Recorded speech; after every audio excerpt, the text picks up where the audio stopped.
Hi Leo, kumusta po kayong lahat? So yan Leo, maraming salamat po sa walang sawang pagsubaybay sa ating pong mga reading.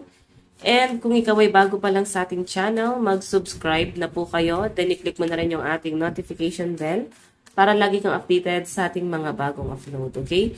So Leo, sa mga interested pala sa ating private reading and rituals, by the way, yung rituals natin guys is limited slot lang ngayong full moon. So paunahan na lang, okay? Okay, so tignan natin Leo, ganap sa inyo ngayong third quarter. Third quarter ng taong 2025, no?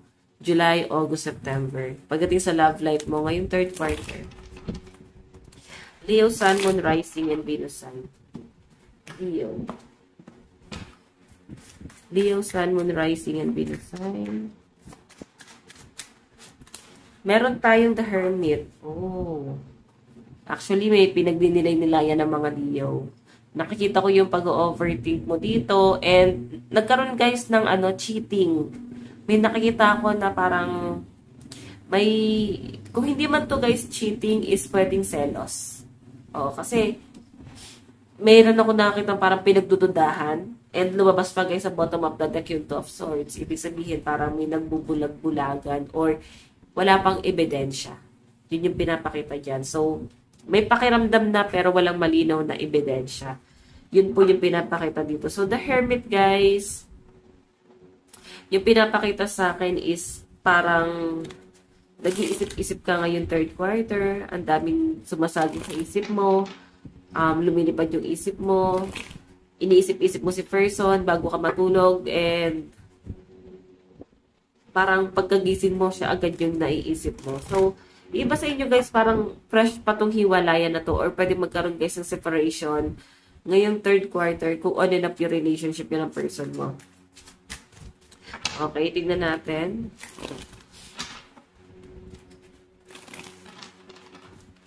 Okay, Leo, Sun, Moon, Rising, and Venus Sign pagdating sa love life mo, Leo. Leo. Meron tayong Queen of Wands. Okay, so, nakikita ko posibleng itong person mo, iniisip ka rin. Same kayo, nag-iisipan kayo dito, and ikaw parang, nandun pa rin yung love, pero pinipilit ng mga Leo na mag-move on. Okay, so yung Leo, nakikita ko parang nangungulila din naman sa'yo yung person mo.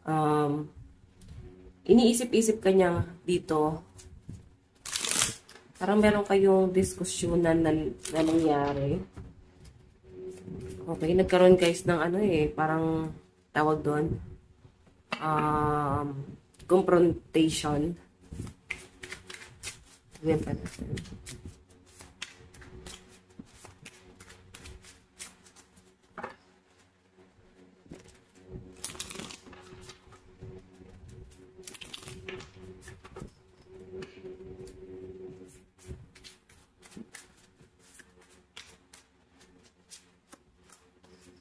Meron tayong, diba? Talagang puro pag-iisip to guys, ending. So, nakikita ko na posible, no, na ang kadil mo this third quarter ng taon 2025 is ex mo.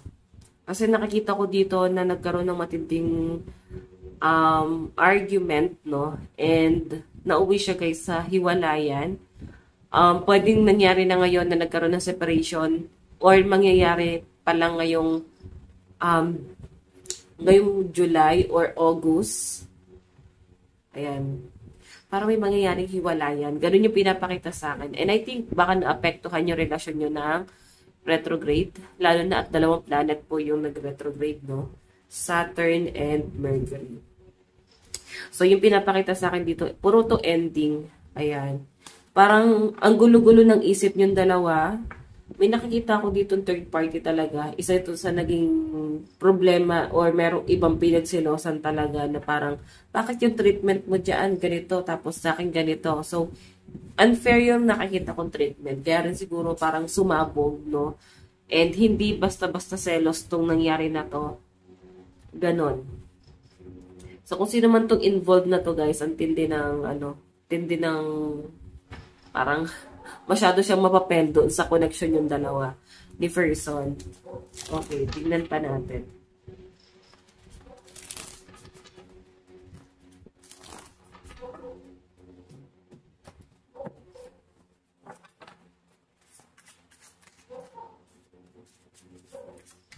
Okay. Kasi dito, iniisip-isip ka ng person mo eh. Pero mas nasasaktan, no?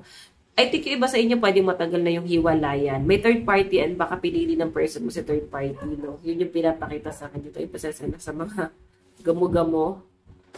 Pinili ng person mo yung third party. Then ngayon, napakahirap para sa inyo na mag-move on. Pero guys, ito ha, hindi rin guys nagiging madali sa kanilang dalawa.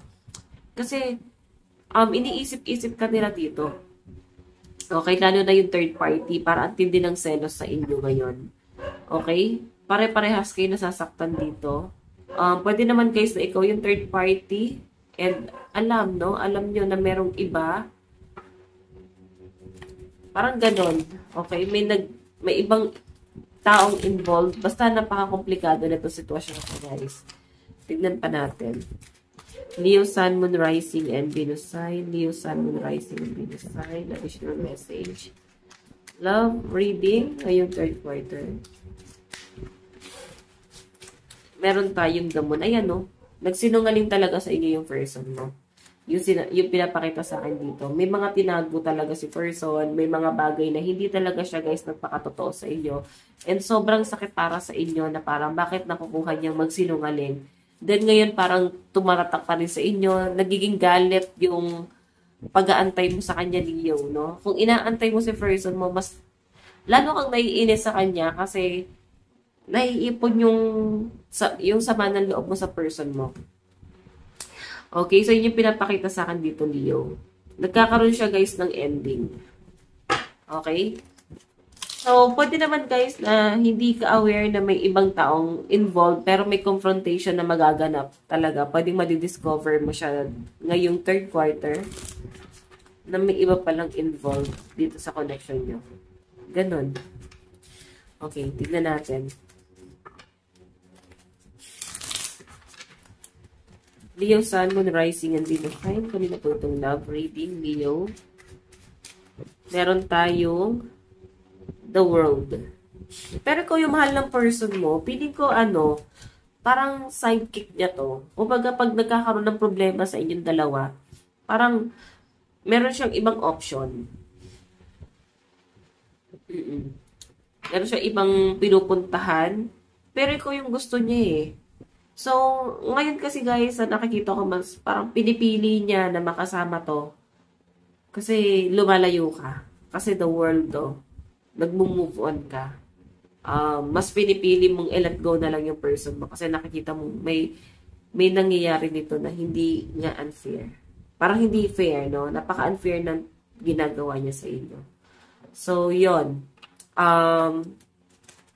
Pwede naman kasi, Leo, na unfair pala yung person mo doon sa ibang involved. Baka sa inyo, binibigay naman lahat ng person mo, pero nakukulangan ka. Hindi mo na-appreciate yung mga binibigay sa inyo. Okay? Tignan pa natin, Leo.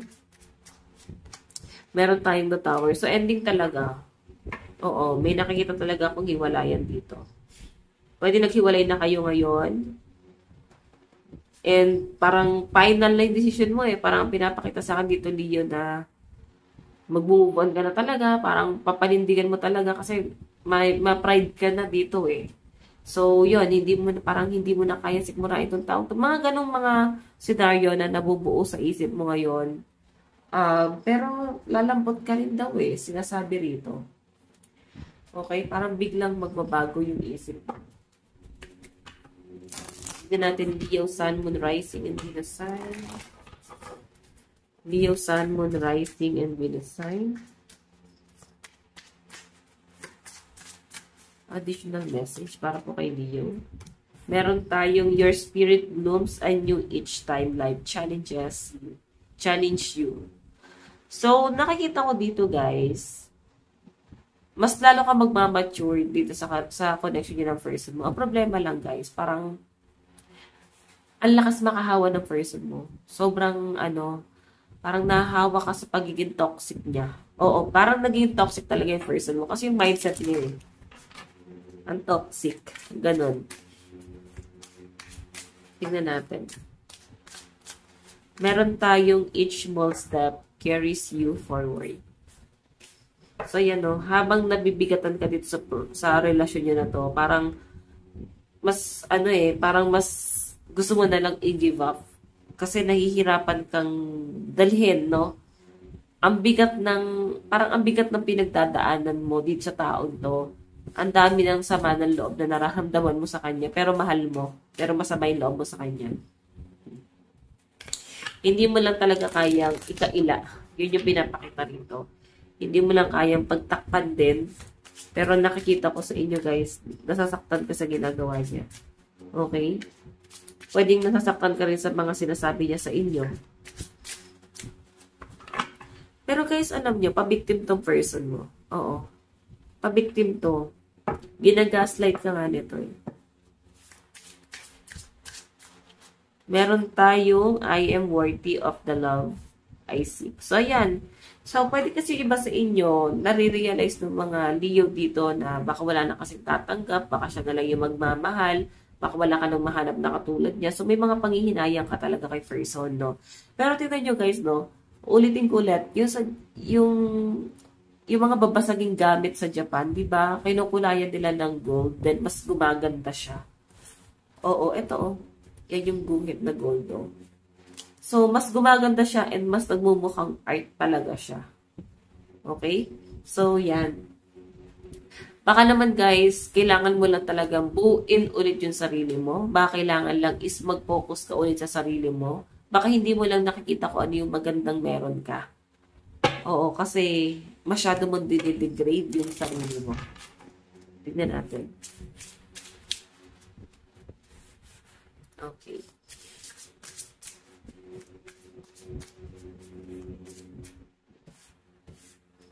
Meron tayong Your love has changed my life.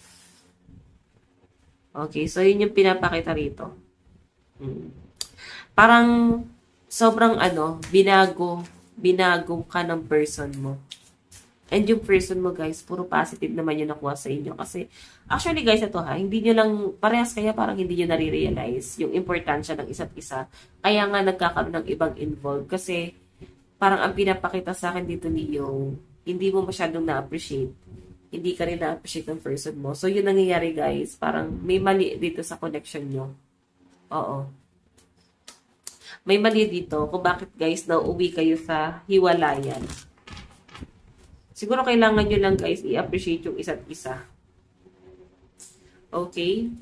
Baka kailangan nyo lang din guys pag-usapan ano ba yung pagkukulang ng isa, ano ba yung hinahanap nyo na dapat ginagawa sa inyo ng person nyo. Kasi parang kulang lang din talaga siya guys sa communication. Kasi hindi siya magkakaroon ng ibang involved dito. Kasi nakikita ko naman, mukhang mas mahal ka ng person mo kasi dito. Baka sidekick niya lang to. Oo. Kasi nagkakaroon siya ng frustration sa relasyon nyo eh. Kaya parang naghahanap siya ng ibang tao na parang dinadivert niya yung pagmamahal na gusto niyang ibigay sa inyo. Mas nilalaan niya sa ibang tao. Kasi malinaw yung pinapakita sa akin. Mahal ka ng person mo. May nagbago lang talaga sa inyo. Oo, sobrang nagbago ka talaga. Yun, oh. Tignan pa natin. Leo, Sun, Moon, Rising, and Venus sign. Meron tayong I'm lost in this uncertainty. Ayan. So, parang nawawala ka, Leo. Parang nawawala ka dito sa relasyon na to.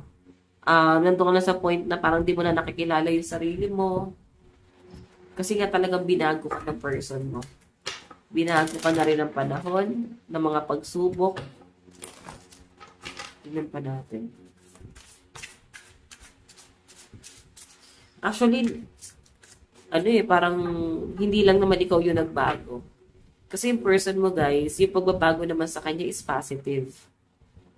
Oo. Nakuha niya siguro yung positive energy mo. Na-divert na sa kanya. Or na-absorb na niya. Tignan pa natin. Meron tayong, is it true? I heard you were dating someone. Is it true? Please tell me it isn't. So, aware ka na may ibang taong may ibang tao nang involved dito sa person mo. May iba na siyang dinidate. Aware ka dito. Oo. Then parang ganun din yung hinala sa'yo ng person mo. Parang fake news siguro yung nabalitaan nyo dito. May fake news na kumalat. Kaya parang merong ibang in-entertain, no? So, ikaw pa nararamdaman mo na rin kasi na may ibang inaano yung person mo, kinakausap. So, yeah. Parang bakit siya lang ba dapat? Parang ganon. So, baka meron ka din i-entertain ngayong third quarter. So, tignan natin, Leo, meron tayo. My fantasy, you're my fantasy. I have pictures and videos saved of you and use them for inspiration. I want you. So, yan, Leo. Pinapantasya ka pa rin ng person mo. Inaasam-asam ka pa rin. Hinahanap-hanap ka pa rin. Meron tayong obsessed. I think I'm obsessed with you. I think about you all the time. Stalk your social and hope I run into you when I'm out. So, alam niyo guys, hindi lang person may nag-i-stalk sa'yo ha, pati yung sidekick niya. Ini-stalk ka. Curious sa inyo. Kasi nararamdaman ng sidekick na parang mas mahal ka ng person mo kaysa sa kanya. Mas nag-e-effort sa inyo kaysa sa kanya. Feeling loss. Ayan, no? I'm trying to make this work but I feel so lost. I don't know what to do or say anymore and it's easier to just stay in silence. Ayan. So, yung sinasabi dito guys, parang yung person mo nananahimik. Nananahimik pero ini-stalk ka niya. Okay? So, expect nyo guys may communication na mangyayari dito. Habulin ka nitong taong to. Parang itatama niya yung mga pagkakamali niya. So, ang intention niya lang talaga guys is gawin libangan yung sidekick niya. Pero nangyari na balitaan mo. So, parang gumuho yung mundo niya. Medyo selfish talaga tong person mo, promise. Message ni person sa'yo. I want you. Our love is eternal. What else? Can you hear me whisper your name? So, tinatawag ka niya sa panaginip, guys. So, yan malakas ang energy ng water sign, Cancer, Pisces, Scorpio, and fire sign, Aries, Leo, Sagittarius. What else? Capricorn, Taurus, and Virgo energy. So, yan guys. Ito lang naman po ang inyong reading, ang inyong love reading ngayong third quarter ng taong 2025. Again, maraming salamat. God bless and love you all. Bye-bye po.